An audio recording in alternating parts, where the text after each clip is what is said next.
Hello everyone, welcome back to my channel. Bihar लोक सेवा आयोग की तरफ से 67 संयुक्त प्रतियोगिता परीक्षा का नोटिफिकेशन जारी कर दिया गया है। यह नोटिफिकेशन वैसे तो जुलाई मंथ में जारी होने वाला था, बट काफ़ी लेट से अब यह सितंबर में जारी हो चुका है। इस वीडियो में हम इस नोटिफिकेशन को कैसे डाउनलोड करना है और उसमें क्या कुछ मेंशन है सब जानेंगे। सो ये मोस्ट अवेटेड वीडियो होने वाली है उन कैंडिडेट्स के लिए जो कि इस नोटिफिकेशन का वेट कर रहे थे। 67th बीपीएससी के प्रीलिम्स परीक्षा के लिए जो नोटिफिकेशन जारी हुआ है उसे आयोग के ऑफिशियल वेबसाइट से ही डाउनलोड करना है। ये मैंने आयोग का ऑफिशियल वेबसाइट ओपन कर रखा है। आपको इस वेबसाइट को ओपन करने के लिए क्रोम या किसी भी ब्राउज़र में जस्ट इस एड्रेस को टाइप करना है और उसके बाद आपका ऑफिशियल वेबसाइट ओपन हो जाएगा। यहाँ होम पेज पे सेकंड नंबर पे आपको 67 बीपीएससी के प्रीलिम्स एग्जामिनेशन के लिए एडवर्टाइजमेंट एंड इंस्ट्रक्शंस का लिंक आपको दिख रहा है। यहाँ आपको एडवर्टाइजमेंट पे क्लिक करना है। ऑफिशियल नोटिफिकेशन ओपन हो चुका है जो कि 9 पेजेस का है। इस नोटिफिकेशन के स्टार्टिंग में सबसे पहले टेबल 1 है जिसमें डिपार्टमेंट्स और उनमें जो भी पोस्ट हैं उनका नाम दिया गया है। उसके बाद वेतनमान दिया गया है कि ये कौन से लेवल के अंडर आता है। इसके बाद रिजर्वेशन के आधार पर वैकेंसीज़ को क्लासिफाई किया गया है। बिहार में महिलाओं के लिए सरकारी नौकरी में 35% रिजर्वेशन का प्रावधान है। टेबल में उस बेसिस पे महिलाओं की जो भी वैकेंसीज़ बन रही हैं उसे भी यहाँ शो किया गया है। इसके बाद टोटल पोस्ट, फ्रीडम फाइटर्स के ग्रैंडसन एंड ग्रैंड डॉटर्स के लिए कितने सीट अवेलेबल हैं। इसके बाद दिव्यांगों के लिए नंबर ऑफ़ वैकेंसीज़ कितनी हैं और उनकी दिव्यांगता का नेचर भी यहाँ पर मेंशन किया गया है। इसके बाद मिनिमम एज भी यहाँ मेंशन किया गया है। नोटिफिकेशन में कुछ पोस्ट के लिए जो मिनिमम एज है वो 22 ईयर्स है, बाकी कुछ पोस्ट के लिए जो मिनिमम एज है वो 21 ईयर्स है। इसके बाद मैक्सिमम एज वाला बॉक्स है। अनरिजर्व कैटेगरी के मेल कैंडिडेट्स के मैक्सिमम एज लिमिट 37 ईयर्स है। इसके बाद अनरिजर्व कैटेगरी के फीमेल कैंडिडेट्स और पिछड़ा वर्ग के लिए जो मैक्सिमम एज लिमिट है वो 40 ईयर्स है। SC/ST कैटेगरी में आने वाले मेल एंड फीमेल कैंडिडेट दोनों के लिए जो मैक्सिमम एज लिमिट वो 42 ईयर्स है। पहली जो वैकेंसी जिस डिपार्टमेंट से आई है वो है बिहार प्रशासनिक सेवा। यहाँ से टोटल 88 वैकेंसीज आई है जिसमें से 31 वैकेंसीज महिलाओं के लिए आरक्षित है। बिहार प्रशासनिक सेवा में अनरिजर्व कैटेगरी के लिए टोटल जो वैकेंसी है वो है 35, जिसमें से 13 जो वैकेंसीज है वो फीमेल के लिए रिज़र्व की गई है।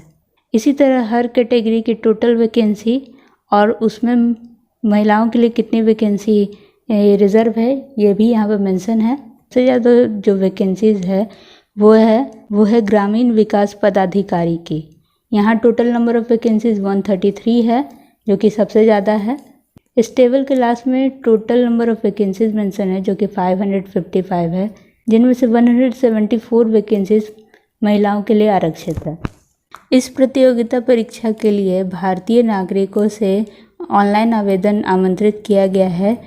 इस ऑनलाइन आवेदन को भरने के लिए आपको आयोग के ऑफिशियल वेबसाइट को विजिट करना होगा। नोटिफिकेशन में आपको आगे शैक्षिक योग्यता के बारे में बताया गया है। उनको फिल करने के लिए कैंडिडेट को मान्यता प्राप्त विश्वविद्यालय से स्नातक या समकक्ष परीक्षा में उत्तीर्ण होना आवश्यक है।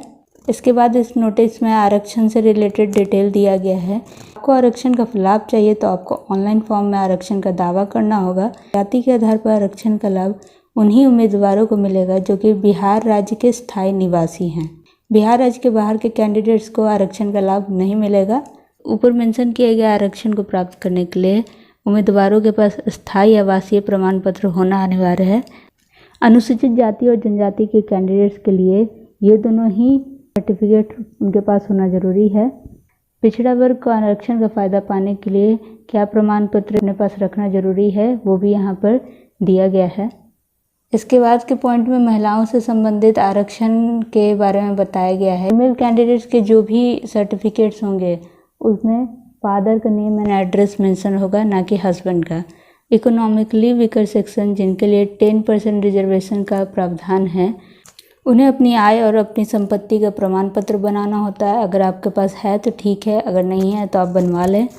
अगर आप रिजर्व कैटेगरी के अंडर आते हैं तो आपको ऑनलाइन फॉर्म फिल करते समय जितने भी आपके लिए सर्टिफिकेट्स आपके पास होने ज़रूरी है, उन्हें अपने पास रख लेना है, तभी आपको फॉर्म के लिए अप्लाई करना होता है। इसके बाद नोटिफिकेशन में आरक्षण कोटि, उसका शॉर्ट फॉर्म और उसका कोड ये भी दिया गया है। इसके बाद नोटिफिकेशन में आपको डिफरेंट कैटेगरीज और उस कैटेगरीज में कितना रिजर्वेशन मिल रहा है और उसके लिए आपके पास क्या क्या सर्टिफिकेट होने चाहिए ये सब मेंशन किया गया है। फीमेल कैंडिडेट्स के लिए टोटल वैकेंसीज का 35% रिज़र्व है। यहाँ पर आपको एक बात क्लियर कर देते हैं कि आप जिस भी रिजर्वेशन के लिए अप्लाई करेंगे उसके बाद आपके पास जो भी सर्टिफिकेट्स है उसे प्रीलिम्स के लिए अप्लाई करते समय अपने पास रखना है।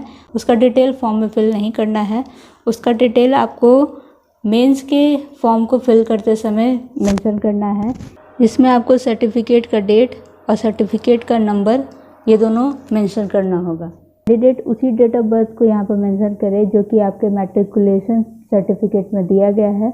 इस एग्ज़ाम में बैठने के लिए नंबर ऑफ़ अटेम्प्ट्स की जो लिमिट थी उसे हटा दिया गया है। इसके बाद डिफरेंट कैटेगरीज में क्या एज रिलैक्सेशन है इसके बारे में पॉइंट वाइज बताया गया है। इसके बाद शारीरिक क्षमता से रिलेटेड कॉलम है। कैंडिडेट्स के लिए जो फ़ी है वो है 600 रुपीज़। बिहार राज्य के SC and ST कैंडिडेट्स के लिए जो फ़ी है वो है 150 रुपीज़। इसके बाद फीमेल कैंडिडेट्स जो कि रिज़र्व या अनरिज़र्व कैटेगरी की हैं बट वो बिहार की स्थायी निवासी है, उन्हें 150 रुपीज़ ही पे करना होगा। दिव्यांगों को भी 150 रुपीज़ ही पे करना है। अन्य जो कैंडिडेट्स हैं उन्हें 600 रुपीज़ पे करना होगा। कैंडिडेट्स को परीक्षा शुल्क के अलावा ऑनलाइन अप्लाई करने की स्थिति में बैंक चार्जेस जो भी एप्लीकेबल हो उसे भी पे करना होगा। तो एक दिव्यांग अभ्यर्थी SC ST या फिर बिहार राज्य की स्थायी निवासी फीमेल कैंडिडेट इसी तरीके का रिलैक्सेशन पाने के लिए इस फॉर्म में अप्लाई करती हैं और जब रिलैक्सेशन से रिलेटेड जो भी सर्टिफिकेट्स अवेलेबल कराने होते हैं वो नहीं करा पाती हैं तो उनकी उम्मीदवारी को रद्द करने की संभावना रहती है। इस नोटिफिकेशन में एग्ज़ाम के स्ट्रक्चर के बारे में बताया गया है। जो PT एग्ज़ाम होगा वो ऑब्जेक्टिव नेचर का होगा और उसमें MCQs पूछे जाएंगे। एग्ज़ाम का जो टोटल ड्यूरेशन होगा वो 2 आवर्स का होगा and total number of questions 150 हैं। कैंडिडेट्स के कट ऑफ मार्क्स के आधार पर उनका मेंस के लिए सिलेक्शन किया जाता है। मेंस के लिए टोटल नंबर ऑफ़ वैकेंसीज़ का 10% ज़्यादा पर कैंडिडेट्स को सिलेक्ट किया जाता है। इसके बाद प्रीलिम्स एग्जामिनेशन का सिलेबस यहाँ मेंशन है। सिलेबस के आधार पर आप अपनी तैयारी शुरू कर सकते हैं। इस प्रीलिम्स एग्ज़ाम को पास करने के लिए आपको मिनिमम कितने कट ऑफ मार्क्स लाने होंगे इस नेक्स्ट पॉइंट में मेंशन है। जनरल कैटेगरी को 40% कट ऑफ लाना ज़रूरी है। अदर कैटेगरीज के लिए अलग अलग कट ऑफ मार्क्स यहाँ पर मेंशन किया गया है। आगे इस नोटिफिकेशन में मेंस एग्ज़ाम का सिलेबस दिया गया है। मेंस एग्ज़ाम में जो फर्स्ट पेपर है वो समान हिंदी का है जो कि 100 मार्क्स का है, जिसमें आपको 30 मार्क्स लाना ज़रूरी है, बट इसका जो मार्क्स आएगा वो कट ऑफ में ऐड नहीं होगा। इसके बाद सामान्य अध्ययन का पेपर 1 एंड पेपर 2 है। पेपर 1 एंड पेपर 2 दोनों 300 मार्क्स का है। इसके बाद आपको एक ऑप्शनल पेपर भी चुनना होता है, ये भी 300 मार्क्स का है। जो मुख्य परीक्षा है वो 1000 मार्क्स की है, जिसमें से 100 मार्क्स जो सामान्य हिंदी का है वो मेरिट लिस्ट में ऐड नहीं होता है। इसके बाद आपको यहाँ नोटिफिकेशन में नीचे ऑप्शनल पेपर्स की लिस्ट यहाँ पर दी हुई है। आपका जो भी ऑप्शनल पेपर लेना है वो आपने इसमें से सेलेक्ट कर सकते हैं। एक बार आपने ऑप्शनल पेपर चुन लिया तो फिर उसमें किसी तरीके का चेंजिंग नहीं किया जा सकता है। सो पूरे ध्यान से ही आप अपना ऑप्शनल पेपर चुनें। प्रीलिम्स एग्ज़ाम में पास होने वाले कैंडिडेट्स को उसके बाद फिर से मेंस के लिए अप्लाई करना होता है। मेंस के लिए अप्लाई करने के टाइम आपको अपने जितने भी सर्टिफिकेट्स हैं उनका नंबर और उनका डेट सब कुछ मेंशन करना रहता है। इसलिए अगर PT का अप्लाई करते समय आपके पास सर्टिफिकेट नहीं है तो आप उसे बनवा सकते हैं, बट मेंस के समय आपके पास सर्टिफिकेट होना ज़रूरी है। इसके बाद ये जो पेपर होगा ये हिंदी इंग्लिश दोनों में होगा। इस परीक्षा का जो थर्ड पार्ट है वो है पर्सनल इंटरव्यू का। पर्सनल इंटरव्यू 120 मार्क्स का होता है और इसी समय आपके डॉक्यूमेंट्स को भी वेरीफाई किया जाता है। जो candidate PT mains and interview तीनों ही परीक्षाओं को पास कर जाते हैं उसके बाद उनका स्वास्थ्य परीक्षण किया जाता है। इसके बाद इस नोटिफिकेशन में मेरिट लिस्ट के बारे में सब कुछ बताया गया है। मेरिट लिस्ट 900 मार्क्स जो कि मेंस का मार्क्स है और इंटरव्यू के 120 मार्क्स के आधार पर बनाया जाता है। इसमें क्या क्या पॉइंट्स है वो सब भी यहाँ पर मेंशन है, आप इसे पढ़ सकते हैं। नेक्स्ट पेज में आपको जितनी भी वैकेंसीज है उसके अगेंस्ट अप्लाई करने का डेट मेंशन है। वो अप्लाई करने का डेट स्टार्ट हो रहा है वो है 30 सितंबर 2021 और आप 5 नवंबर 2021 तक ऑनलाइन अप्लाई कर सकते हैं। तो ये था सारा डिटेल। रजिस्ट्रेशन करने के बाद फॉर्म को एडिट करने का ऑप्शन ही आपको मिलता है, उससे रिलेटेड जो भी पॉइंट्स है वो यहाँ पर मेंशन है। साथ ही आपको ऑनलाइन फॉर्म भरने से संबंधित जो भी ध्यान रखने वाली बातें हैं वो यहाँ पर बताई हुई है। लास्ट में इम्पोर्टेंट इंस्ट्रक्शंस भी यहाँ पर मेंशन है। आप अपना फॉर्म फिल करने के बाद उसको फाइनल सबमिट कर लें और सबमिट करने के बाद आपको उसे कहाँ से डाउनलोड करना है, हार्ड कॉपी में क्या क्या मेंशन होना चाहिए। तो रजिस्ट्रेशन नंबर, बार कोड और सबमिटेड एप्लीकेशन सब प्रिंट होना ज़रूरी है। नहीं होगा तो आपका जो एप्लीकेशन है वो पूरा नहीं माना जाएगा। ये सब ध्यान रखना है। इस नोटिफिकेशन के अगेंस्ट अप्लाई करने के लिए आपको आयोग की ऑफिशियल वेबसाइट जो कि bpsc.bis.nic.in है, उस पर जाकर आपको रजिस्टर करना है। उसके बाद ही आपका फॉर्म को फिल करने का प्रोसेस स्टार्ट होगा।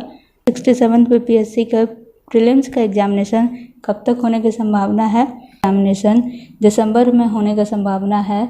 यह बिहार लोक सेवा आयोग के द्वारा जारी किया गया एग्जामिनेशन कैलेंडर है, जिसमें इसका जो संभावित तिथि है वो 12 दिसंबर मेंशन किया गया है। आपके पास 2 महीने का समय बच रहा है, तो आप अपनी तैयारी को तेज़ कर लें। तो ये था पूरा वीडियो कि बिहार लोक सेवा आयोग की तरफ से जो नया नोटिफिकेशन आया है 67th बीपीएससी के लिए। सब कुछ हमने देखा, नंबर ऑफ़ वैकेंसीज क्या है, कैसे अप्लाई करना है।